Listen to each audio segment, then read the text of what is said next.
So we have been discussing how Rav Kook said that there are ups and downs, there are retreats and advances in the process of redemption. It's not straight up all the time. So when it's going down, how exactly are we supposed to relate to this? Rav Kook talks about this in מאמרי הראי, but one of the things he references is Shoftim Perek Tes. And this is where Avimelech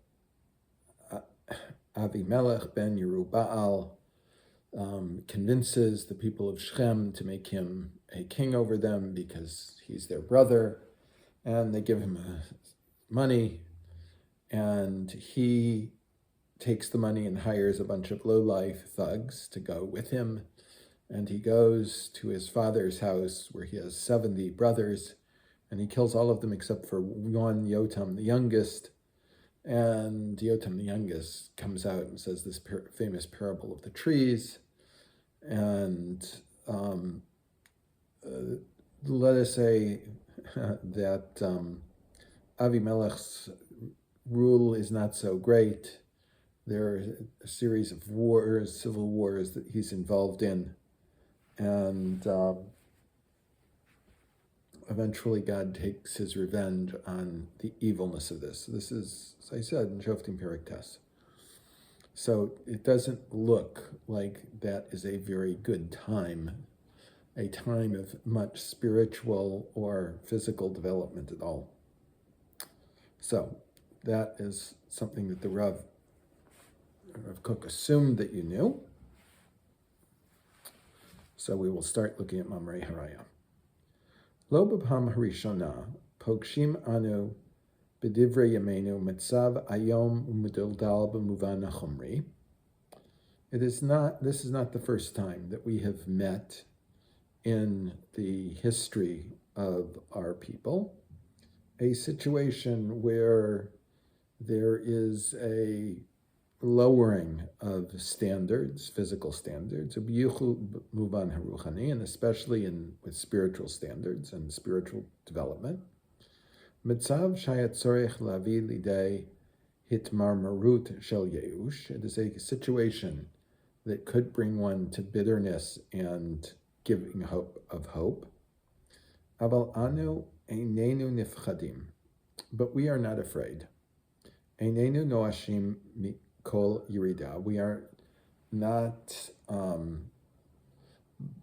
we do not give up because of any dissent.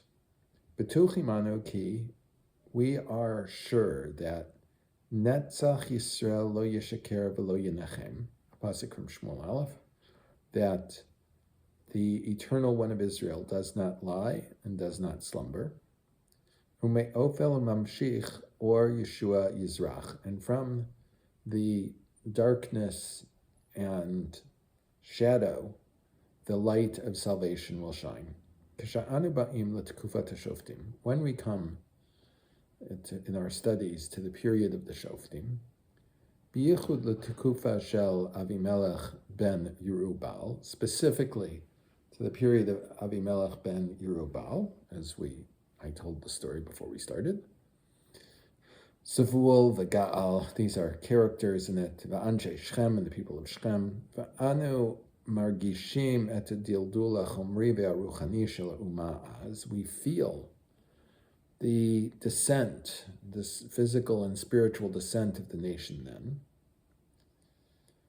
Tigrot v'harigot v'shararot, competition, jealousy, murders,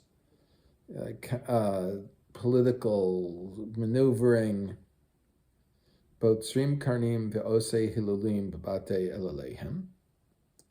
They harvest their vineyards, and they use the wine to make parties in their idolatrous houses. techshechena einenu, our eyes become dark. Aval ksha'anu me'ifim ayin mizeh v'hala, but when we fly a little bit forward from this, hine or no God, there is a very bright light. Shmuel, immediately after Sefer Shoftim is Kor Shmuel. David v'Shlomo, David HaMelech, Shlomo HaMelech. Binyan HaMikdash, Shlomo HaMelech builds the temple. Mamlecha Adira, a very powerful kingdom. Torah, Chachma, Nevuah, V'Ruach HaKodesh. There is Torah, there is wisdom, there is prophecy, there's the Holy Spirit. Memshala, rule, Mishpat Tzedek. The society runs properly. Ruach Hashem Neshev, the Spirit of God dwells upon us. Hananim Posru, the clouds scatter. V'shemesh Tzedekah Zareach, and the sun of righteousness shines. Shimsho Shel Yisrael Sholeach Karnaim Milei Yifa.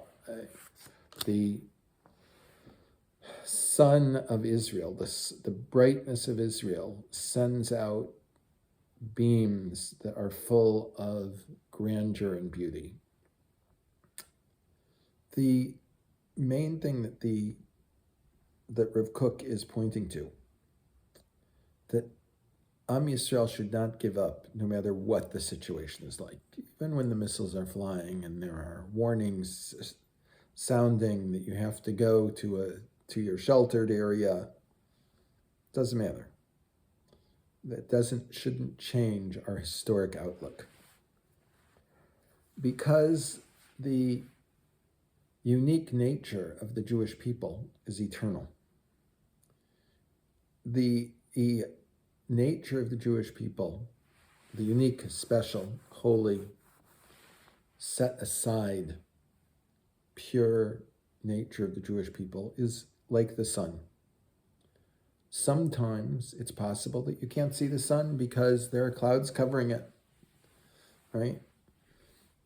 We don't see it. We don't perceive it. Sometimes we feel cold. We don't feel its heat, right? But the clouds don't stay forever.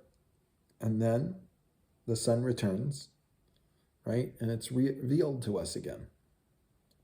So too is it with the Am Yisrael, with the Jewish people. There are sometimes internal pressures on the soul of the nation. And even though it appears from the outside, right, that they're tearing things down, they're pressing away, nonetheless, there is a waking up, an even greater waking up, more out in the next generations. Meaning, as much as there can be prosecutions, spiritual degradation, physical poverty, nonetheless, that's a temporary state. That's like the clouds in the sky. In the end, Klal Yisrael will be like the sun with the sky, when the clouds scatter.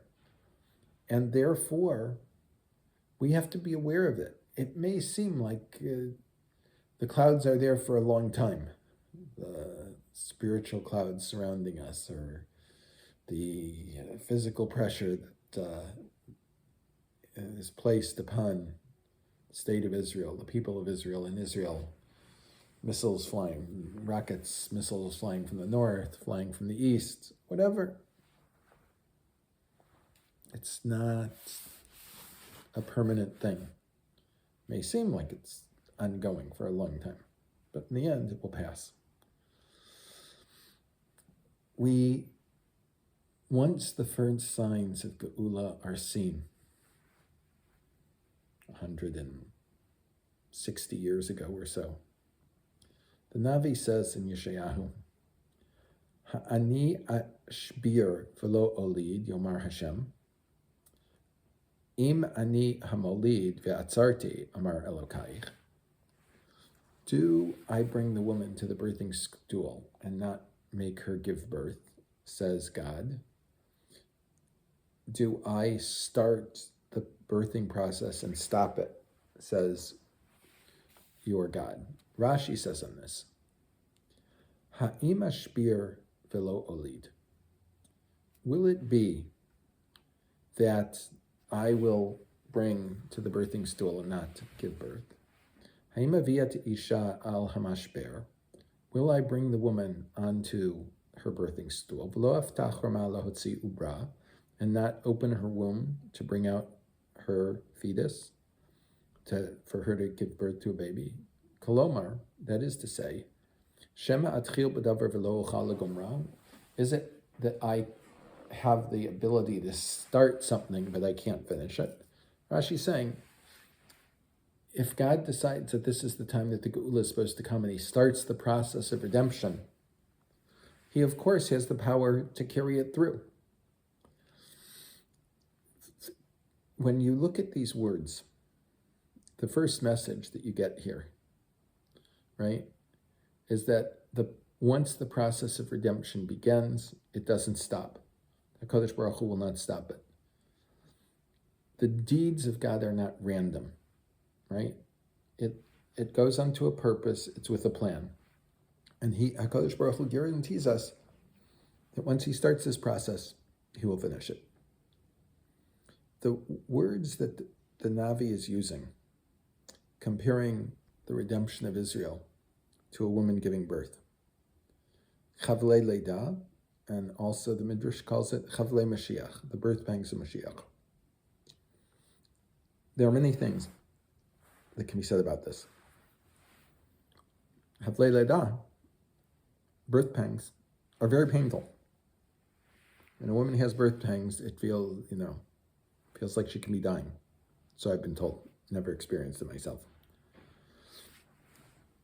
And she has a pain, and then there's a break. And she has another pain, and there's a break. And there's another pain, and there's a break.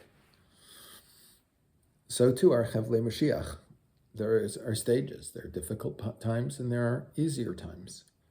Rashi says in his comments on Navi that it is a time where we neither have a complete shibud in slavery as an exile, nor do we have the relaxedness, the complete self-rule of redemption, but both of them are mixed up with each other. Sometimes one, sometimes the other, it moves back and forth.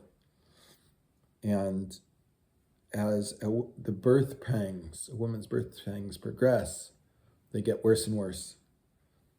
So too, Mashiach. They're not as severe, and some are more severe.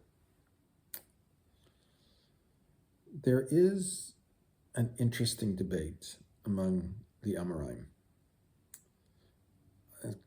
Yesei velo chamine. Let him come, but I will not see him. The Gemara in Sanhedrin brings that the Amoraim have different takes on the Messianic era. Amar Ula said, Yesei velo ichmine. Let Mashiach come, but I don't want to be around to see it. It's going to be too tough. There's too much suffering and pain involved. I don't want to be there. V'ken Amar Rava, Yesei velo ichmine. And so too Rava says, let Mashiach come, but I don't want to be there to see it. Rav Yosef says, Yesei, ve'ezke de'asi b'tiula tekufta de'chamra. It's a difficult to understand phrase in Aramaic, and it's only with Rashi's help that I am able to understand it. And Rashi says, let me sit in the shadow of the urine of Mashiach's donkey, right? Even, that is to say, Rashi says, even if it's not such a pleasant experience going through it, sitting in the shadow of urine is, not of a donkey whose urine smells very strongly, is not perhaps the most pleasant experience the person could have. Nonetheless, Rav Yosef says, to experience the Messianic era, even though there are a huge amount of sufferings involved in it, it's worth it. Ula and Rava, some of the greatest of the Amoraim, right? Giants in their times, didn't want to be present when Mashiach comes. Too much pain and suffering involved that escort Mashiach's coming. But Rav Yosef says, you know what? Even though it's going to be a time of great suffering, it's worth it to be there.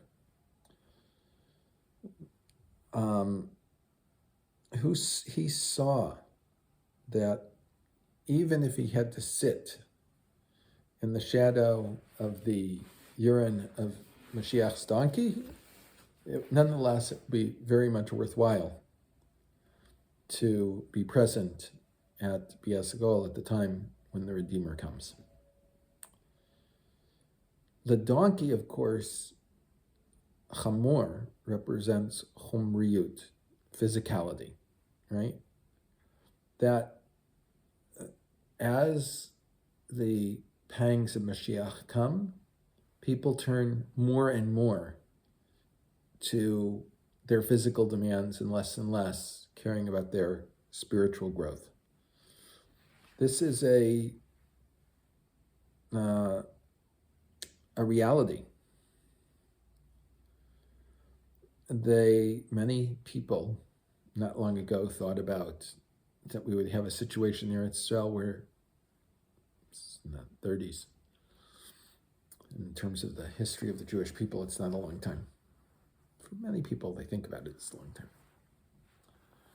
They thought about a situation where there would be no one that kept Shabbos, no one that put on tefillin.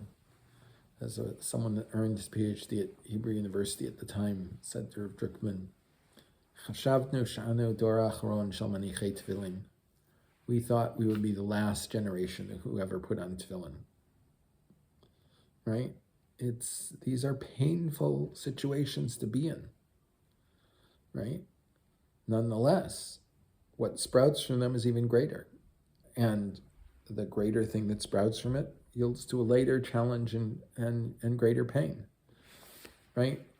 Rav Yosef sees the Mesiras Nefesh that is necessary to go through these times. And he says, I want to do that because it will bring the redemption closer. Even though there are going to be confusions, people giving up, people moving out of Israel, all sorts of things will happen, right? To Torah, to Talmidei Chachamim. The Gra also saw this, and he wrote in Kol HaTorah to give strength to those people that he foresaw in the next few hundred years as having to confront this. He said, L'dat mirosh, you should know from before the birth pangs of Mashiach began. Ki be'ekvus Mashiach, that the footsteps of Mashiach, mikol tzara yotzeis Yeshua, from every piece of pain and suffering, salvation comes out of it. Ve'a Yeshua ba mitoch tzara, and the salvation comes from the midst of the tzaras themselves. L'das mirosh, you have to know from the beginning, ki Eretz Yisrael niknes b'yisurim, that you only acquire a place in Eretz Yisrael when you suffer for it. Avo b'zeh hi niknes mamish, but with this, it's really acquired. Chalila lanu l'seget achor b'mashu. It is forbidden to us to retreat in our spiritual aims, to driving us to Mashiach, even in the smallest amount. If, God forbid, there are difficulties, something that's tripping us up in our divine service, bטוחים, we should be sure. It is from these difficulties that Yaakov will be saved, that the Jewish people will be saved. Umin hameitzer nagia lemerchavia. And from the difficult places, we will come into the broad, open places. Of course, there's a kibbutz named Merchavia, and Golda Meir was a member of that kibbutz for a period of time, and she translated the name Merchavia as God's opened places. But so from the narrow place, tsaris, the narrow place, we go into God's open places. We have to understand that as we meet the pain and suffering. That the fact that Eretz Israel is acquired through suffering is not something, a new idea of the Vilna Gaon. Rabbi Shimon Bar Yochai says it, and Brachos, right? But the Gra is saying this, is saying it's not at all times that you have to suffer to acquire Eretz Israel. It is davka at the time when we're heading toward redemption that we have to suffer to achieve what is necessary to have the spiritual growth to make the suffering worthwhile. It is only because of the suffering that we were able to grow in certain ways. Remember, the pasuk in Tehillim, Ki nefalti kamti, because I fell, I got up. And of course, the question that we talked about was, if you didn't fall, you wouldn't have to get up. What do you mean? If I hadn't fallen, I got up. Because I fell, I got up to a much higher level than I would ever have been had I not fallen. So too, when we're talking about the suffering for Eretz Israel, when we're talking about the spiritual work and growth that we have to work upon, the understanding of Torah that we have to increase, the work in our tefillah, our ahavas Yisrael, all of these things, when we put the work into it to love those people that we don't get along with. Rabbi Druckmann used to say that hachnasas orchim wasn't given us to a mitzvah to have our friends over in our house. It was given to us to invite the people that we would never talk to, that we would have difficulties with. It's davka for those people that we were given the mitzvah of hachnasas orchim. We have to extend our vision beyond and to the greater needs of all of Klal Yisrael. And when we look at when we feel our suffering, we have to feel that we're suffering for all of Klal Yisrael, to acquire Eretz Yisrael for all of Klal Yisrael, so that this should be, right, the growth that from each pain and suffering that we come through, that it brings us closer and closer to the point, not of the birth pangs of Mashiach, but to the birth of Mashiach.